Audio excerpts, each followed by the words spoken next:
Et yo à tous, c'est Cédric de la team Red Ribbon TCG. Aujourd'hui, petite vidéo rapide, forcément vous vous en doutez, pour parler de la banlist qui est tombée ce matin.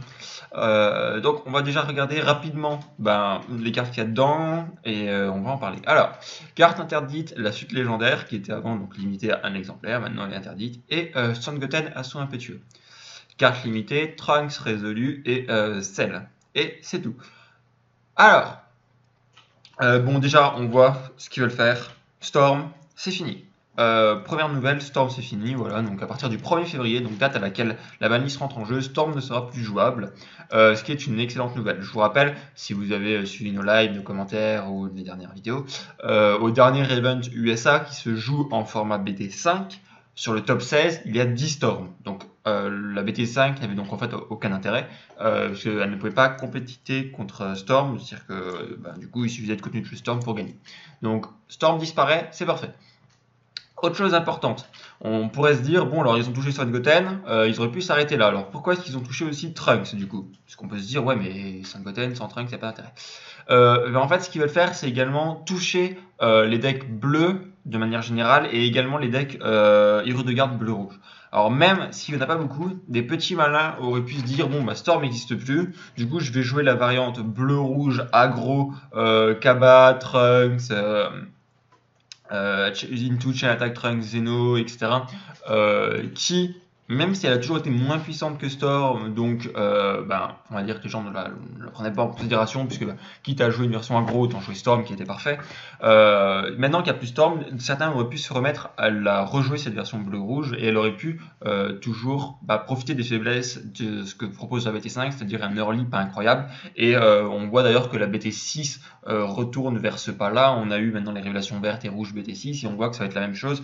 C'est-à-dire que Bandai veut vraiment que maintenant nous allions vers un jeu un petit peu plus lent, moins de kill T2, T3, une agression moins prononcée T2, T3 et un meilleur mid-game, donc un T4, T5 assez insane et parfois même fin de la game en T4, T5. Donc c'est dans cette idée-là que Trunks est banni pour les bleus rouges, mais également pour lutter contre en fait les decks simplement mono-bleu défensifs. Je pense à Janemba et à un Hiru de garde mono-bleu comme celui qui a gagné cette fameuse event où il y avait 10 Storms en top 16, qui du coup profitent du fait de pouvoir tap out pour call des grosses unités, tapent avec leur leader et font des Trunks résolus, des Senzu pour récupérer leur énergie. Encore une fois, on pourrait se dire oui, mais il y a Borgos qui va arriver, il n'y en a pas besoin. Alors oui, sauf qu'en fait, Borgos, encore une fois, ne sera joué que dans des decks bleus, il en existe une variante jaune, mais ça force à les jouer dans des decks lisses. Si par exemple vous voulez jouer un deck mono rouge, vous n'aurez aucune réponse, donc encore une fois vous serez limité. Donc voilà pourquoi Trunks est également limité. L'autre grande surprise est la présence dans cette decklist de Cell. Alors, en réalité, c'est pas tant une surprise que ça. Pourquoi est-ce que Cell est limité? Alors eux, on voit qu'ils nous disent que ils nous l'ont limité car elle limite l'espace créatif à venir. En réalité, ce qu'il faut comprendre par là, c'est que puisqu'ils veulent justement ralentir le jeu, on voit vraiment là, on veut partir sur des decks. Je rappelle que c'est un jeu japonais et les jeux japonais ont souvent ce même principe que vous trouvez chez eux, mais pas chez les decks, chez les jeux de cartes américains, qui est d'avoir on va dire tout un early game limité et un mid game où vous sortez un gros ton qui va vous donner la victoire. C'est un peu ce qui se passe avec tout ce qui est Gogeta, avec tout ce qui est Boo, etc. Et en fait, Cell avait cette idée-là avant déjà, sauf que comparé à ce qui sort maintenant, Cell est beaucoup trop tôt. C'est-à-dire que Cell, vous l'avez T3 et que du coup, ça vous permettait T3 de punir l'adversaire de jouer bien. C'est-à-dire que si votre adversaire jouait bien, gérait bien ses ressources et se faisait une main conséquente, vous pouviez le punir de bien jouer, ce qui est un petit peu du coup contradictoire, parce que là en gros il fallait lui dire, en fait non, il faut que tu joues mal, c'est-à-dire il faut que tu gardes comme un demeuré pour pas te prendre une seule chaîne, et puis dès que le mec qui va faire ça, derrière vous allez faire maintenant que t'as plus de carte en main, je vais te taper juste avec du crit. Donc beaucoup de gens rageaient sur Cell et beaucoup de gens le défendaient en mode oui mais ça sert à rien, il y a Storm et tout. Donc maintenant justement il faut se dire on retourne dans un espace compétitif sans Storm, donc un espace compétitif qui va être beaucoup plus lent, on va dire T4, T5, ce qui va être vraiment plaisant à jouer, on va enfin retrouver un jeu intéressant on va dire.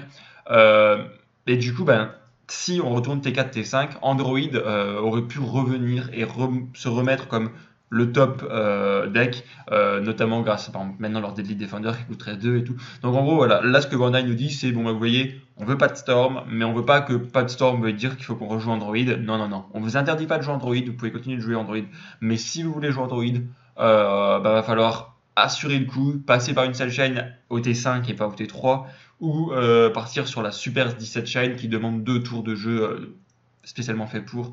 Donc voilà, vraiment intéressant.